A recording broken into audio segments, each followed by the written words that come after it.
All right, this is Wayne Bartlett. I'm in the practicum class at UTA for Educational Leadership, and I am doing an interview today with Mr. Foster from Midlothian High School. Wanted to start off just saying thank you for him for taking the time to meet with me. It was fairly short notice, but he was very helpful in meeting with me today. So it's nice to meet you. Thank you. Yeah. Nice to meet you as well.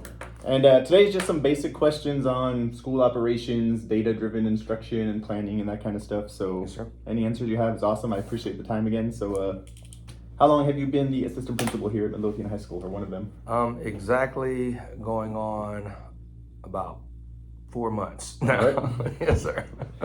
Yes, sir. I've been in education. This is actually my 20th year in education.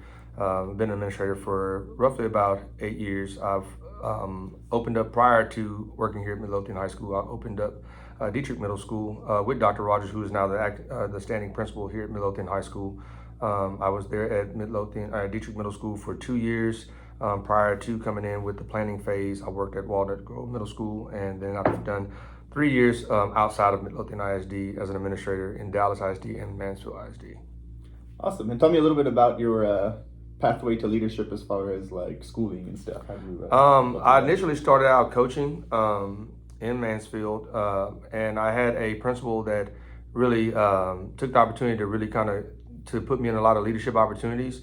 At the school, I had some leadership roles within athletics as a coach. I was an assistant department head for our special ed department. So I was, constantly put into like leadership capacity, throughout my tenure there, which was 8 years.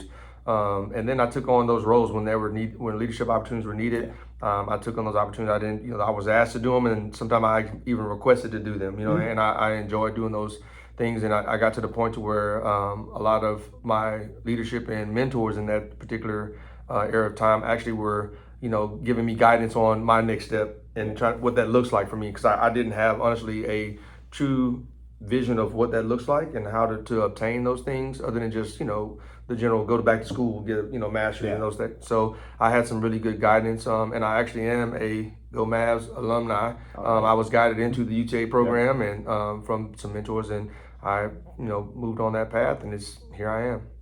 Cool. How did you, this one's not on the sheet, but how did you enjoy sort of being given some of those leadership responsibilities? It was, some of it was challenging. Some of it was kind of like more of a, kind of like me in I guess I would say it was a guided opportunity. So like I was kind of like shadowing the leadership and just kind of offering like direct support. And then it was eventually like the baton was passed, and it was like, hey, you can run this now. And so it became over the years, like for instance, an example is Saturday school. We used to do Saturday school as an intervention for our campus, to kind of help promote going into our upcoming our STAR tests and things of that nature. And one of the things that we did to help support a lot of learners, the Saturday school wasn't just our target group, it was really campus wide. So we wanted to really, open up that opportunity. And so initially I was their support, running through different programs, doing program support. Eventually I became the person that ran that at the school. So I was helping doing all the organization, getting all the things phased out,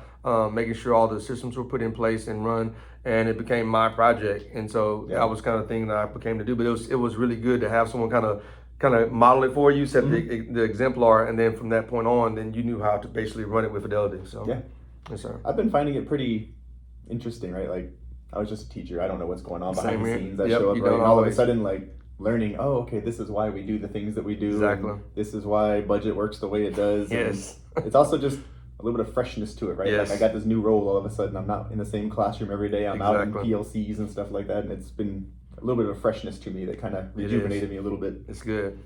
Yes, sir. All right. How would you describe your leadership style? What are some of your strengths of your leadership styles, and maybe some areas of growth that you're working on? For me, I've always approached the coaching style. I mean, I have a lot of background in athletics. I'm a coach's kid, so I've kind of always learned from that and saw how partnering with your teachers and kind of making sure they understand that it's not so much of a punitive opportunity. I'm not coming in to get you. I'm not coming in to catch you doing something bad or just really harping on all your failures. It's about coming in with showing the strengths and showing where they're doing really good, and then offering that growth mindset of, hey, here's somewhere we can actually improve upon your overall abilities, and so I've kind of taken that to heart because I saw what it does for morale and what it does for teachers wanting to actually go in and stand in front of those kids and continue to really drive themselves and not feel like they're on pins and needles every time I come into the room, you know, like, and so that's been really my approach. I mean, I had to learn to accept that, as, like I said, as a kid growing up, as a coach's kid, and as an athlete, I had to, you know, learn to accept that, especially when I got into college athletics. It was very critical because, I mean, you had a job, and so they broke down every phase of your job, and so I learned that I never got to the point where I was upset or felt attacked. So I used that same approach to try to work with my teachers to build that partnership with them. So areas of growth. Yeah.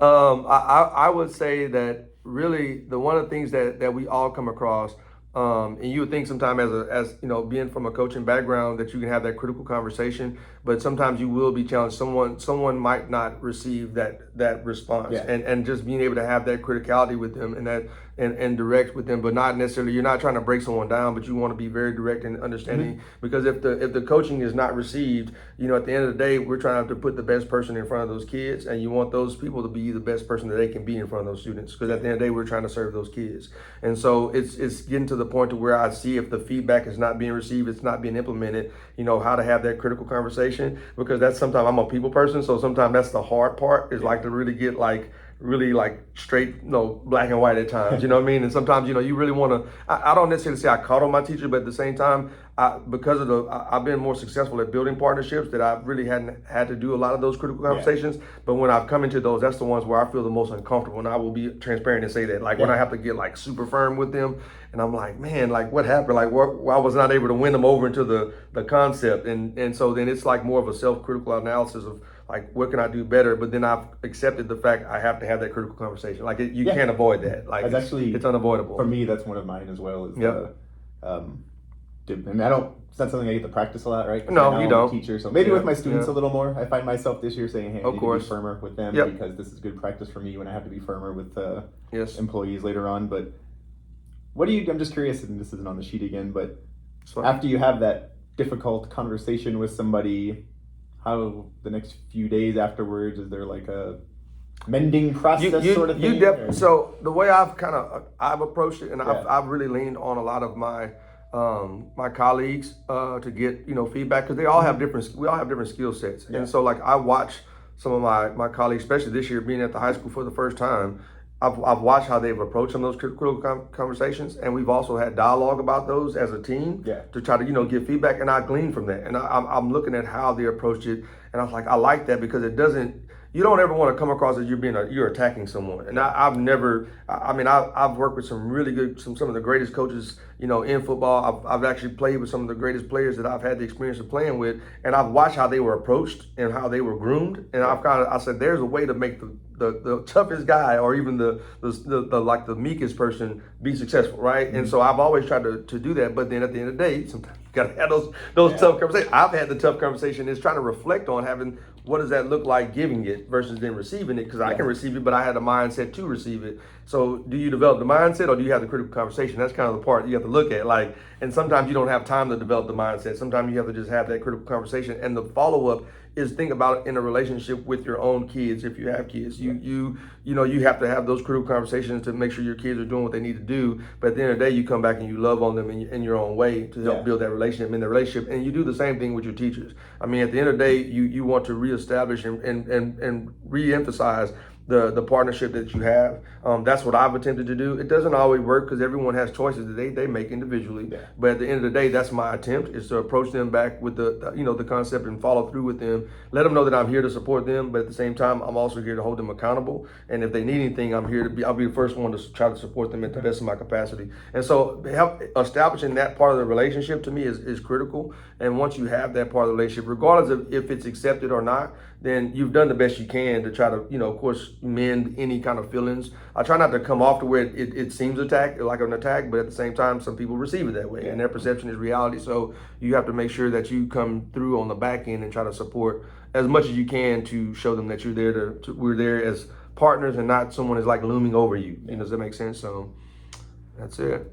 All right. So talk talk a little bit about the philosophy and mission of the school here, and what steps do you take as one of the assistant principals in kind of achieving that mission? So one of the things that we pride as our heart and soul of our campus is our culture. One of the things I can say, being a part of this community going on 5 years now, is that we really do partner very closely with our individual community leaders. We try to get our kids kind of really engaged in some of our community activities. I mean, you see a really strong, what we tend to term as a very large family dynamic that we utilize here on the campus.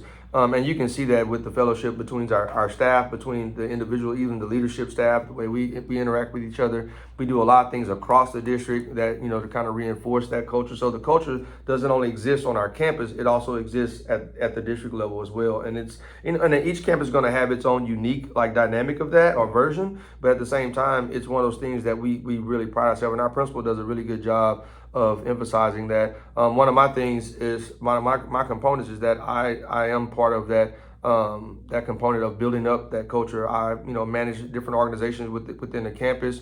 As far as our student organization, we have of course we have our campus what we call our sponsored organizations. Then we also have our student sponsored organizations. So getting kids the opportunity to create a voice where they can actually feel basically partner with other students that have like similar interests and things of that nature, but then also building it broader to where any kid could explore those interests without any kind of restrictions. And so that's how you build a very positive culture of diversity, but you also build a very broad spectrum of experiences for kids, because some kids only stay in their lane, but then when they see other opportunities to explore, then that's what you want to be able to provide for them, and that actually pours directly into our culture. Okay, I like that. Yeah. I have seen living here now. There's so much community involvement. Yes, even on the weekends, it's like there's stuff always happening, and it's awesome to see. Especially that. There's some specific companies you see at every event. They're yes, at we get a lot of support. Yes, a lot of support. I enjoy that about this community too. It's awesome. Talk a little bit about the campus improvement plan this year for the campus, and what area of growth are they sort of focusing on? And so, I know we'll probably talk a little bit about this later. Yeah. One of the areas that we're focusing on is more of a district component as well.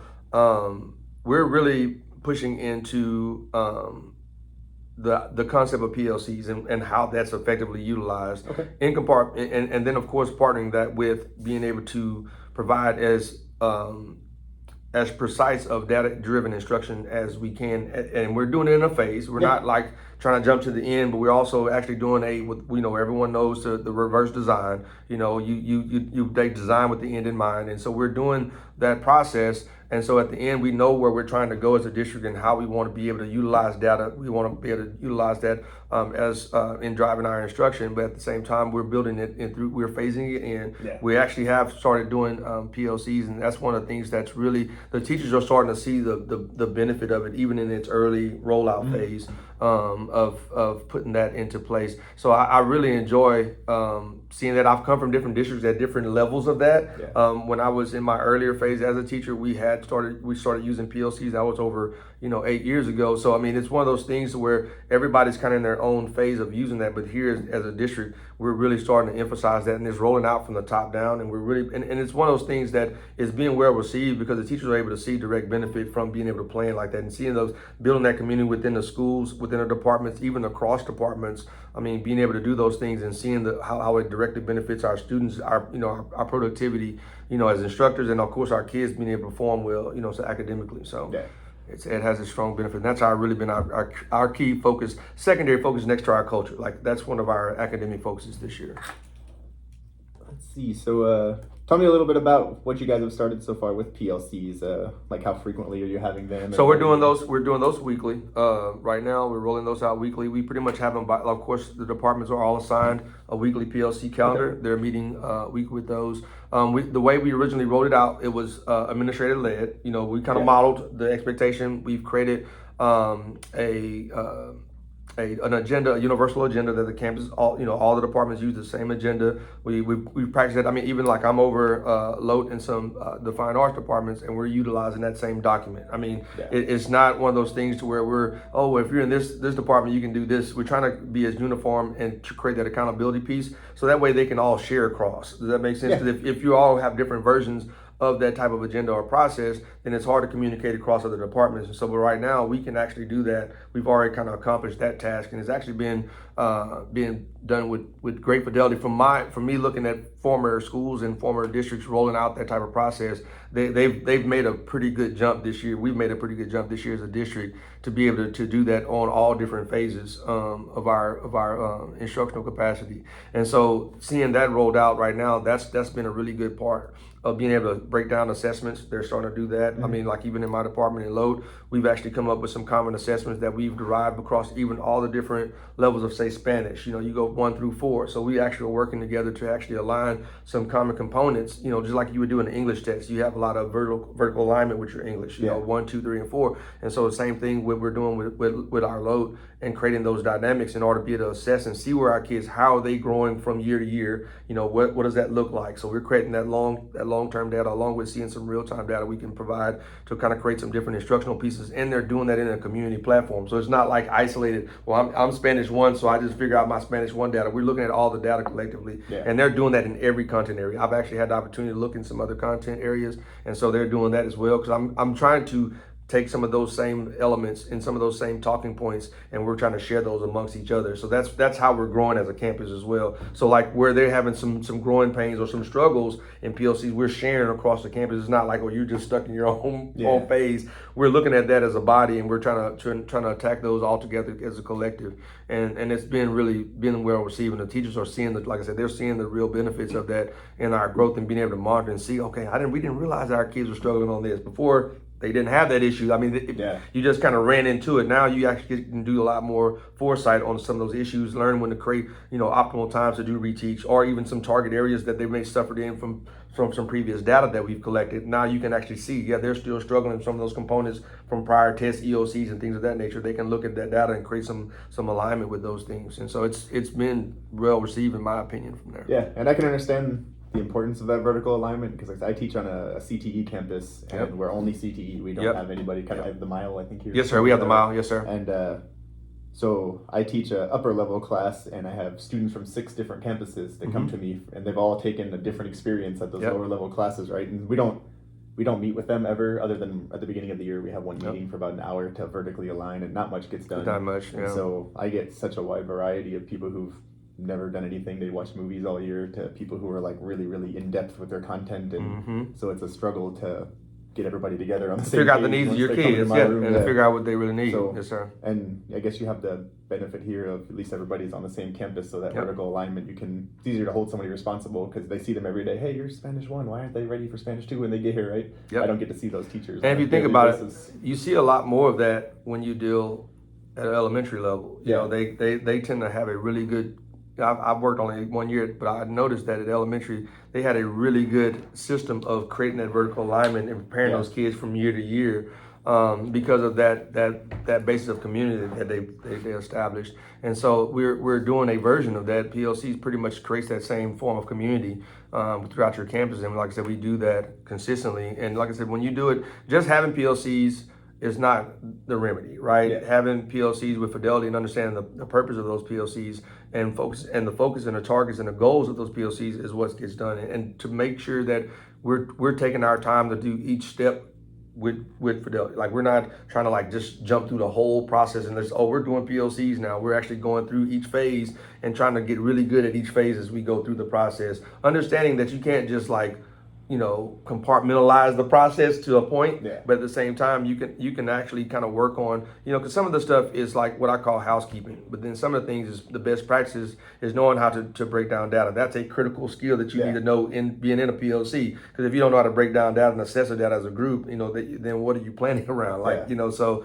you know, coming up with those concepts and understanding and those skills and developing that, and actually, because you're going to have some people that might be really good at doing that already, but them sharing those skills and everybody using that in that community. That's what it's designed to do. And once you, like I said, once you start mastering that, you almost, it goes back to the concept of culture, right? When you have a culture of people working towards that PLC process, and that's the mindset, then it becomes like a normal habit. It's not like you're doing a thing. You're not, we got to go to PLC. You're not going to some labor intensive process. That's that's the most productive way of actually having kids be successful and show a lot of academic growth and performance. So it becomes a part of your everyday routine, if that makes sense. And something I know from being in my PLCs is, in order to make them successful, that housekeeping part you mentioned, you really want to minimize how much time is spent on that. And so I'm kind of curious, as much as you can, talk to like the sort of template that you have them use for a meeting of what are they expected to. So we're a CKH campus. So the way we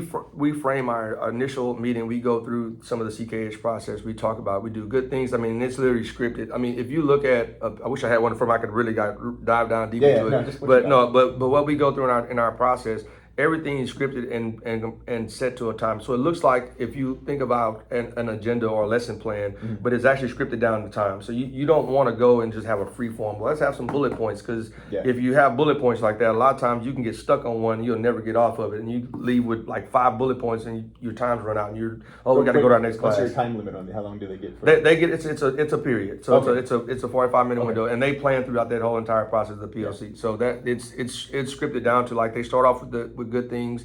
They talk about that. They go through that process, and the good things are something you normally get about 3. You give some positive feedback on that. You kind of go through that cadence, and then once you're done with that process, then you start going into agenda topics. They could vary depending on what the needs of the departments are. But for instance, you'll go through, if they're looking at some data. For instance, I'll use some assessments. If you're reviewing assessment data, you'll go through and you'll have critical talking points about the assessment data, and you'll go through that process. If it's kind of like breaking down and finding some target areas that they need to work on with growth, or some positives that they're taking away, then they go through and break down and how they're going to align those with assessments or things of that nature, or instructional pieces.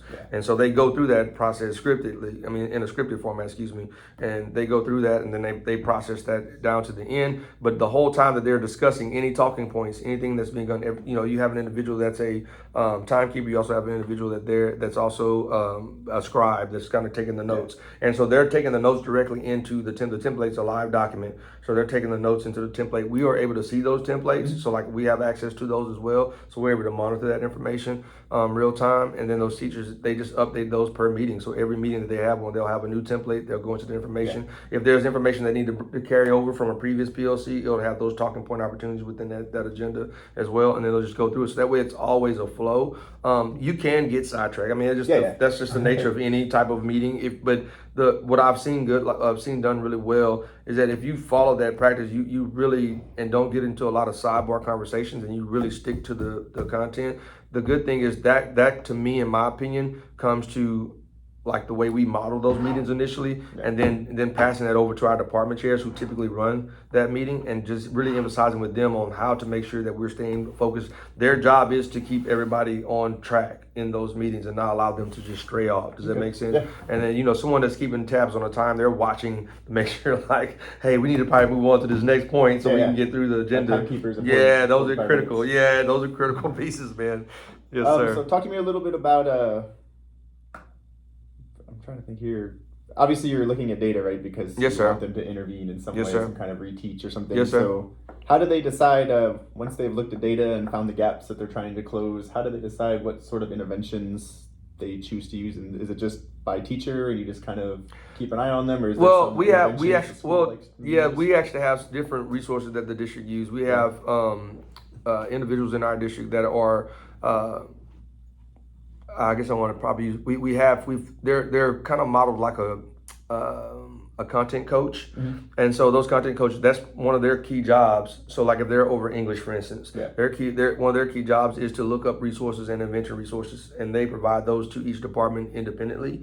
So there's not like one. I mean, we have some different resources like Lead Forward, things of that nature that we utilize. But at the same time, we also we get access to other resources that, like, say if our staff went to a training and they know that this has been some really good stuff, they've actually maybe pilot some of that usage of interventions in their classroom independently, and it'll be something really beneficial to the department, then they'll reach out to those individual coaches or those department resources and try to acquire those things and see if we can put that in. And sometimes it becomes a district level resource. I mean, it depends on the effectiveness of it. And so that's kind of what we go through. We don't have like just one generic, I guess, intervention plan that when y'all run into these problems, here year is what we roll into. Really, we try to find out what's the most effective way to reach those kids in that particular content, and we utilize those things, and we utilize those resources to basically reach that goal.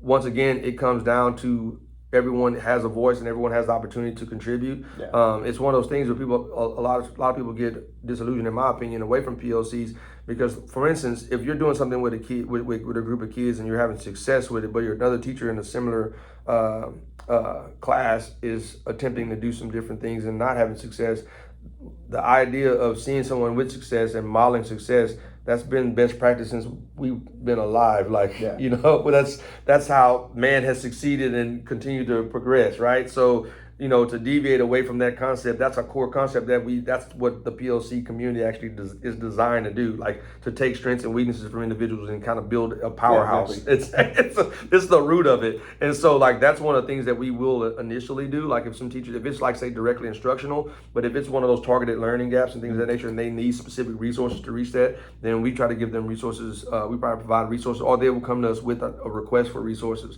And we try to acquire those resources for them to implement, to work on those strategies. And that's across all content. So that's kind of how I've seen, from our English to science, whatever that prime target, we have various resources district-wide already, but then if they need some additional resources, we don't tell them, no, you have to use this. Like we try to figure out what works best for our kids. Now, of course, if something costs, we have budget restraints, and that's unfortunate, but at the same time, we do our best to try to make sure we can access as many resources we need for our kids. So I'm probably going to talk more than I should here, but this is actually, this whole process is what my big project of my entire curriculum is over. And yes, sir.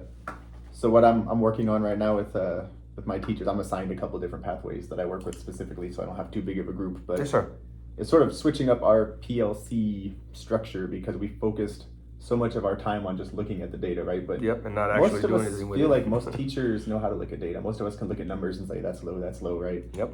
And so what we want to switch to is more of a planning time, right? Of everybody come to the meeting with your data ready to go. Yep. Let's look at it for 5 minutes, but then let's plan an intervention together, right? Yep. But the problem with my campus, and it's not a problem, it just is what it is, we're mostly not formally educated teachers. Almost all of us are alt certs from different industry, right? I was a police officer, we've got welders, we've got chefs, we've got, cosmetologists, all that kind of stuff. And yes, sir. We don't have like a intervention strategies built in necessarily. So when we do our data meetings, we call them data analysis meetings, and we have our meeting with them and hey, when are you going to reteach? Oh, I'm going to reteach this day, and we go in and watch, and they're just going over the same chapter they went over, and there's no new strategy, and we're like, you're doing the same thing you did, and it didn't work the first time, so why are we doing it that way? Yep. And so part of my goal for this year is I'm going to run a series of like professional developments, probably like lunch and learn kinds, and we're going to focus on about 8 or 9 different intervention strategies, like avid inquiry or guided discourse and those kind of things, and have people come in and give them these alternatives to use, so it's not just let's read the chapter again and pick it up the second time. And then when we sit down in our PLCs, we're going to ask them, hey, pick one of these strategies. These are the strategies that we know work. We've given professional development on them, and that way, when we go back in and do a walkthrough, we kind of know what we're going to see. Exactly. You told me you're going to use guided discourse. I expect to see some of that when I come in here. Exactly. I don't want to see them reading a chapter of the book because just rereading something. Yes, sir. Exactly. So that's kind of my goal. I'm working on data and PLC stuff and trying to align everything a little bit better because a welder is going to teach way differently than a chef is. Of course, yeah.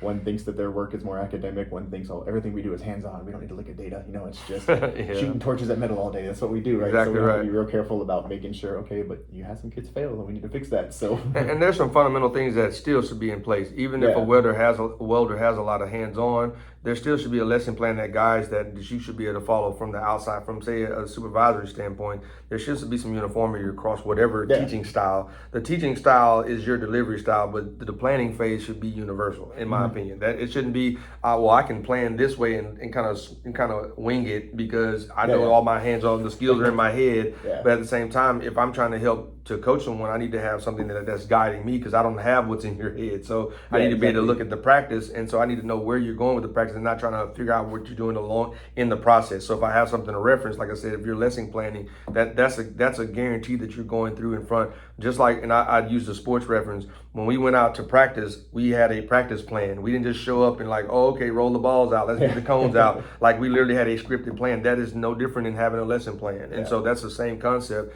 And so at whatever teaching capacity or style or whatever delivery method that they use, there still should be the planning phase is the one thing that the PLC community should have something universally aligned. Does that make sense? So and what we want to do is try to get teacher buy-in, but by making PLCs not just about looking at data and then saying, hey, go back and take your own personal time to create an intervention. Let's do it while we're here. We're all together in the same room. That's a great Let's approach. Use a common intervention. And then you feel like, oh, I got something out of it. I got planning time. And PLCs are also, depending on your time allotment, you can also use that to do like what we used to do, like we call dry runs, or some people do, you actually can do scripting. So like you'll have a teacher do a mini lesson. Like they don't do of course you don't want to do a 45-minute lesson, but they take a segment of their lesson and they actually do that in front of their peers, and the teacher can give them direct feedback. Sometimes it's not, you can do that in a safe space, especially like that's really good and ideal for like say a new teacher or someone new to the field, but it's just as good for like something if you're doing intervention. Say for instance, the intervention that you're trying, like you're all coming with different concepts. If they're not familiar with that intervention, if you want to be able to do it fidelity, why not model it in amongst your peers so y'all can see the delivery process, give feedback, and that way that person goes in with a pretty good attempt, a strong attempt, and not versus just going in kind of winging, well, I'm not used to teaching this way or utilizing this particular strategy. You can actually model that within the PLC, and actually then that way they go in front of those kids prepared. Does that make sense? So PLCs also offer that same platform. It's not, the intervention component that you're discussing, you actually can do modeling and role play in those particular moments as well. And they offer feedback. It's a growth process. It's a growth process. It's not something you have to roll out with, but it's definitely a measure of growth. And I'm even looking at one of my pastoral tasks is that we have to create a collaborative group that works towards a project. And I'm sure assuming you guys have to do SLOs here. Yes, sir. Yeah, and I don't know about your campus, but we have not found them helpful on our campus. Most teachers don't see them as something that's really benefiting them in the classroom. It's an extra thing that. Yeah, that's a mindset thing. And the thing is, if you teach them what the SLO is trying to do, it's just another layer of data for them to be able to target specific skills for those students. And so a lot of times, like I try to help my teachers figure out SLOs that have high leverage, right? This like, what's a skill that when this kid leaves your classroom, they should be able to demonstrate, right? Like if that's a physical class, like if it's an elective class, or like some fine arts abilities, like what are they leaving with your class with? And that's what you should be leveraging. They should be able to come in with a certain set of skills and leave with a certain set of skills. And if you look at it that way, it kind of, to me, that kind of starts shaping the mindset of where it's like, oh, it's another thing to do. Because to me, if as a teacher, and I'm just talking in general for myself, like I don't want my kids to come through my class and walk out of my class the same way they walked in. Does that make sense? So I want them to leave with something. And so the SLO is a great platform for them for you as a teacher to be able to pinpoint what they're going to leave with. Does that make sense? And if it's delivered that way, a lot of times teachers, because most teachers pride themselves in what they do in their job. I would say 99.9% of teachers are prideful in their ownership of their class, what their class means to them, and what they want the class to mean to their kids. So if you can manage to put that around the SLO and get them to focus on, this is defining how you want your kids to represent you in this particular class. That's how I do it, and that's how I've approached the teachers with that. Because I've had new teachers ask me, "What is that?" And I'm like, "This is what it like. What mark do you want to leave on your kids?" Like, some people say, "Well, I like building relationships." Yeah, that's good, but what about your content area? Like, that's you can still build relationships. I did that too. But at the same time, what about the content? Like, what measure of content do you want those kids to leave your classroom with? So we have an SLO template that one of our APs created that we have the option to use every year if we wanted to have to do with problem solving. But with my group, what I want to do is I want to create a new SLO template around the idea of teaching kids to monitor their own progress. That's where it should be going to. And then because that's our whole push on our campus is progress monitoring. So what if we don't have to look at the data? What if we give the data to the kids and they say, oh man, I can see that I'm kind of weak on here. What can I do to fix that? And student profiles. That's student profile. If you look at the T-test rubric and look at the T-test design, a lot of people get away from the simple thing. They're looking at all going from, development all the way up to distinguish, They miss the little arrow that says, student-centered. Like you really want to empower the students to be able to take ownership of their learning. That's, if you look at the descriptors within Distinguish, that's what it talks about, empowering the students to be able to take ownership of their learning, be in charge of their learning, be able to, you should be able to take yourself out of the class as a teacher, and those kids should still be able to highly function. theoretically, Yeah, like theoretically. you still want to be there to maintain Yeah. certain concepts, but I'm just saying, Doc, in theory, that's what you want to be able to, you should be able to remove yourself from a class, and those kids, that's what a distinguished class, it doesn't need you there to function. You're a facilitator. You're Yeah. not having to hold their hand and walk them through every aspect of their learning. They should be able to venture out and follow those particular strategies that you've kind of empowered them with to be able to improve their learning and constantly grow within their process. That's my hope, and we have to do SLO. There's no way around it. So I want it to be meaningful. I don't want it to be something that people look at and go, "Oh shoot, SLO day." Another day, let me run up and rush something through it, and it has no meaning to it. I'm hoping that I can make that work in some capacity. We'll see how it goes. But, get a lot of feedback. I mean, yeah. get a lot of feedback from your staff, especially I'm if you're doing some of the something. best staff members on my little collaborative team. Yep. They're That's when you get that if you empower teachers to kind of pour in themselves. And it's good to have a panel of teachers, like you said, some of your more standout teachers to actually be the kind of the voice for the campus in that sense. I mean, think about the same thing you do with your leadership team, your department chairs, things of that nature, and you can kind of help build something that's meaningful to the staff, and it's not just like another thing, like you said. Yeah, that's what I hope. We'll see if they actually buy in or not, but we try, right?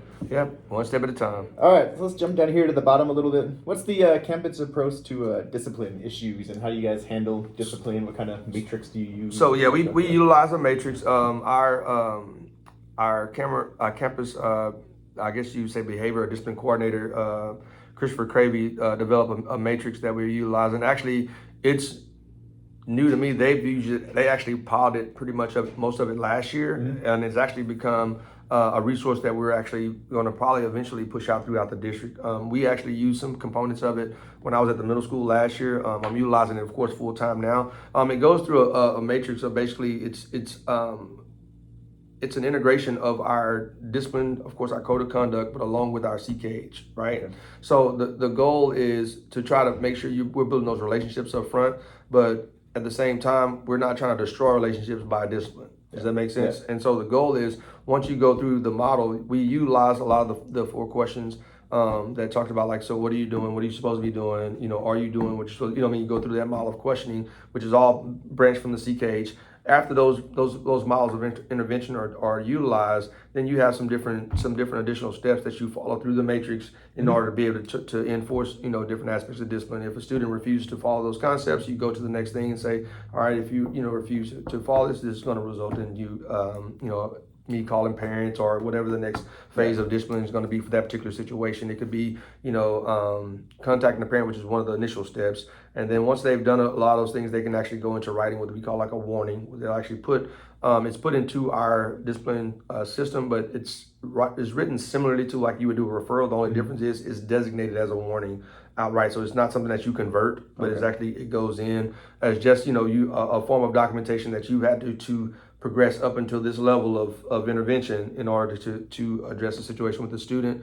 And then once you've accumulated so much of those through the matrix, then you'll get to a point to where you're making parent contacts.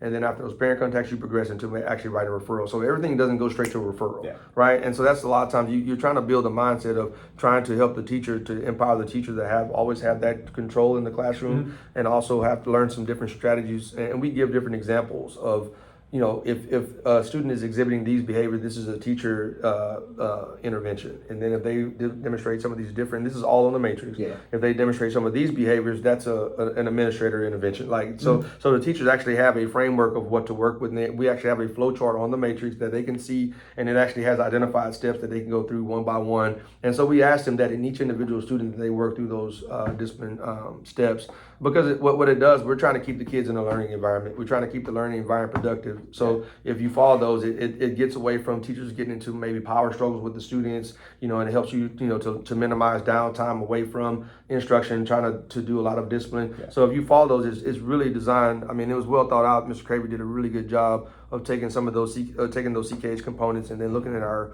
code of conduct and coming up with a really good fluid system that actually takes advantage of all those components, because it gives you the opportunity to still establish a relationship and maintain a relationship with the student. Does that make sense? Yeah. You don't want to sit there because you don't want to create a problem trying to fix a problem. And that's the thing that, we try to make sure. It also gives the parent the opportunity to partner with the teacher, but at the same time, it doesn't take that authority away from the classroom of the teacher. And it gets to that point to where, like, if we're getting involved, there's been a continuum of intervention done before it actually gets to us on a traditional basis, unless the action itself just automatically and of course requires an immediate Yeah, attention. Yeah, immediate attention by an administrator. But yes, we've been doing that, and actually, that system that they piloted last year is going to more than likely be submitted as a template for the district. Okay. Mm-hmm. Is there any sort of positive discipline initiative? Oh you guys yes, come up with, 100%. I mean, I guess you would say positive discipline stuff. Yeah, I know what yeah. you mean. Yeah, so we do like student of the month, teacher of the month. We do Yeah. a lot of interventions like that. So every month we actually let the teachers nominate students, their peers. Of course, we have what they call teacher of the month, student of the month, and support staff of the month. We do that monthly. Yeah. It's actually a voting platform. The teachers get to submit, write a little small snippet of why they chose that individual person.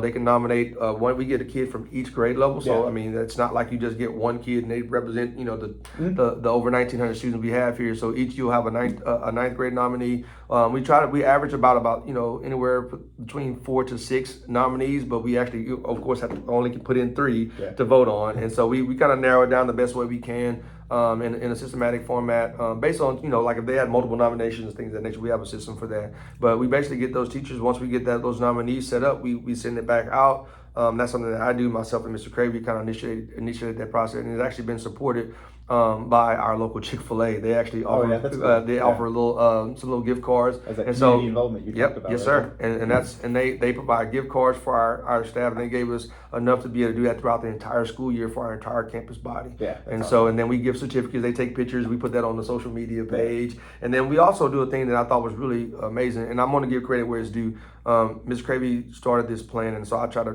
continue it as best as I can with fidelity. And he did a really cool thing of actually what I thought to me is this is the important piece is people get nominated, but they don't always get chosen, but they all get recognized. And what I mean by that is every person gets an email like, hey, you were nominated by your peers for so-and-so, thanks for your participation in this. And it's you always want to acknowledge, because sometimes the people don't even know they've been nominated. Yeah. Like nobody just goes, hey, I put you on the ballot. No one says that. But then for them to get recognized, even in that small moment, that builds culture on so many different levels, because everybody knows they're being valued by individuals amongst themselves. themselves. If I didn't get a Chick-fil-A card, I still someone noticed. Exactly right. So you're you're actually building culture on multiple levels. Yeah, you're recognizing the winners, the ones that stood out, that their peers all voted for. Once we kind of manifested the ballot, but everyone that got their name put on the list, you recognizing them as well. That's creating another layer of support and another layer of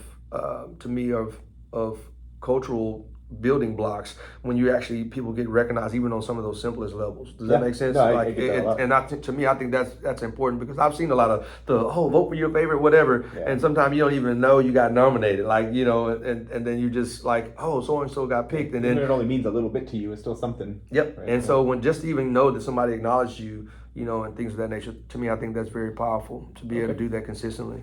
We're getting close to the end here, so I want to hit on a couple go. more topics real quick. Go. What kind of attendance issues do you deal with here, and how do you guys try to kind of keep that attendance up? What great kind question. of initiatives do you have in place for that? So we initiated this year a outside resource or program called the Student Conductor. It actually allows you, it's something I've actually had familiar experience with in previous districts. So basically you create what they call tardy kiosk. All right. So we create a matrix of tardies, like basically almost kind of like a rubric of tardy, really truly a matrix of what we are allowing. Just like when we're actually, how to put this in simple terms. So our tardies are being managed on the discipline side of things. Okay. Right. The student conductor basically does all the data management of the tardies. So we've taught kids and basically created a mindset, or an expectation rather, of kids, once they're late, we have staff do a certain procedure. They close the doors, they lock the doors. Once that tardy bell rings, then the doors are closed. The kids are being instructed to go to a tardy kiosk. We have several tardy kiosks set throughout the building in critical locations, like on our north side, upstairs and downstairs. Then we have one about halfway in the middle of the building. Then we have one on our south side of the building. And so we actually have 2, on the south side of the building. So they have access to those. That way they're not spending a lot of extra time going to the tardy kiosk or making these long lines. Well, and the process is pretty simple. It actually calculates how many tardies, and it'll let them know you have a warning up to a certain point. Yeah. Once you reach that next threshold, then it starts assigning discipline. What is this So, kiosk? Is it a swipe an ID or? so it's an ID. You can do either one. Okay. It actually, the kid's ID actually has a scannable barcode on it, Okay. but they also can type in their ID number and it'll do the same thing. So it has both. It has the scanner and the keypad. Yeah. Just some redundancies, just to make sure, like, you know, this stopped working. We have this. You know, most of the kids just scan, and I mean, when I tell you it's pretty fast, it doesn't have to go through and wait. I mean, they scan it, it automatically pops out. I mean, it runs. That database is impressive. I was impressed on how many kids that is actually processing and keeping up with that information in real time. They get a little slip. It prints them out like a little receipt. We call it a tardy receipt, and it literally have detailed information. It'll tell them the number. It'll tell them the number of tardies they've accumulated, if it's a warning, and if they have it, even if it has escalated up to like a discipline. So like, of course, the first phase would be like a 1 hour detention. Every tardy they get. So here's the way it really works to reinforce. For instance, I'll give a worst case scenario. Yeah. Say you've reached a threshold to where now you've accumulated the maximum amount of warranties that you can get. Now your next one that you get, say the next you've capped out that last period. I'm just gonna give a general scenario. Say on Monday you capped out and reached that threshold. All right. For instance, our threshold is 7. Once you reach 7 tardies, and that doesn't matter. You can have 7 in one or 7 across the whole day. It doesn't matter. Once you reach 7. On Tuesday that you come in that first period and you hit 8, you have a detention, 1 hour. Yeah. If you go to second period and you're late, you have a detention. It's 2 hours. Those can accumulate up. We have our progression is from detentions 1 hour up to assists, which are 3 hours. Then from assists, it'll progress up to like ISS time. Once you start getting those, the cool thing about it, so like you'll be like, well, you're letting them get that many. Well, the parents are being notified real time while every time they get a slip, the parent gets emailed. So it's not like it's just going into this void of darkness and this kid gets the paper. It's automatic. That's cool. So even when they get an assist or a tardy, it'll actually, I mean, it'll send those parents a communication. It'll send, and I love the way it does that, because it also gives that kid that receipt. And then, of course, once it progresses up to get into ISS, then we're involved now. Yeah. So we actually have a system that we use. All the administrative team, we actually use that to monitor. And so we have some of our staff dedicated to actually helping us manage that information and disseminating that to our admin team to make sure we're kind of keeping that actively monitored. And so we just have a system like that's actually one of that's why I can talk all day on that. But that's one of the things that I do too. I'm actually, work on the after school intervention and stuff like that. So we have our tardies aligned with that same process. So it's on the discipline side, but it's a component of our discipline. And I mean, if you look at the data, I wish I had the data I could show you real time.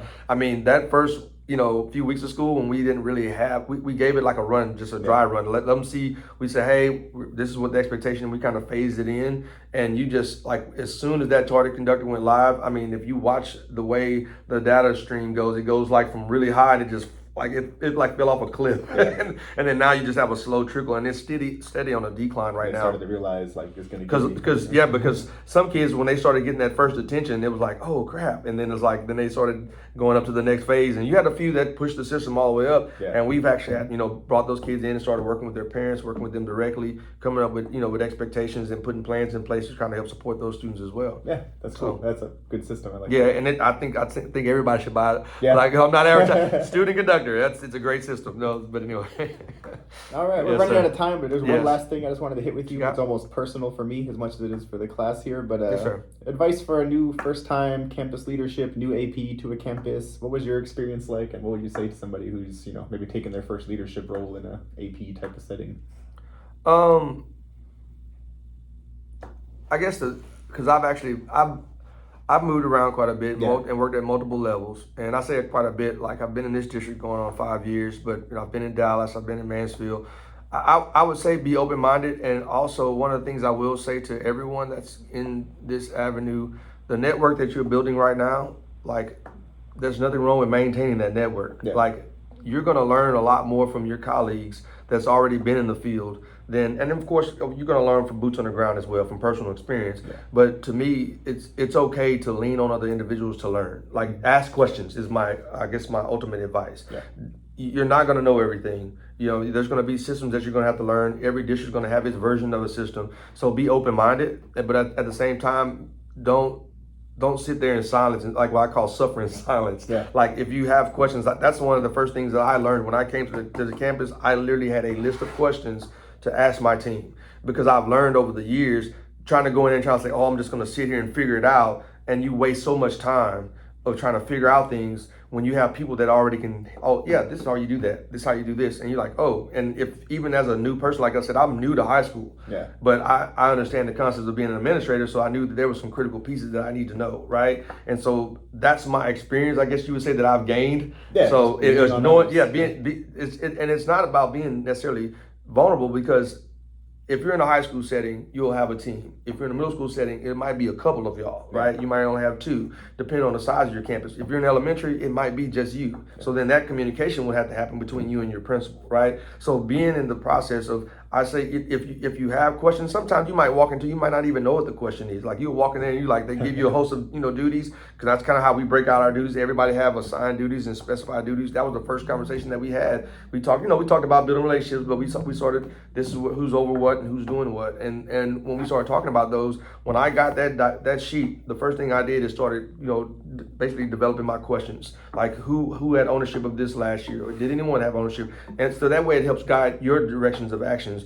Or you're going to have to create something, or is there something already in place? Do you need to refine those pieces? You know what I mean? Are they functional? Because you don't want to come in just tearing the ship down and try to build it back up. Does that make sense? Because if they have systems in place that are functioning well and with efficiency, you don't want to tear those down, because now you're going to damage your culture. Does that make sense? Because you're having teachers like, oh, he's coming here, this used to work fine, and but if you see some opportunities of improvement, then that's where you can take advantage of your experience. Yeah, and that wasn't my 100% idea. Yeah. One of my other colleagues put it If on, you and then move, you probably yeah, mentioned exactly. to So somebody, so one of my colleagues, she put it on the table, and I was 100% supportive of it because I'd used it before. And I was like, yeah, that thing is amazing. Like, but there's things that you have to do to make it functional, right? Yeah. There's certain systems that you have to put in place with it and make it work. You have to have the teachers on board and supporting it consistently. You have to make sure the discipline system that's in place is being enforced, and the kids are being held accountable to that discipline model. So it's those things. Mm-hmm. But like I said, that comes from the teamwork, and they knew that was an issue that they had. And I promise you,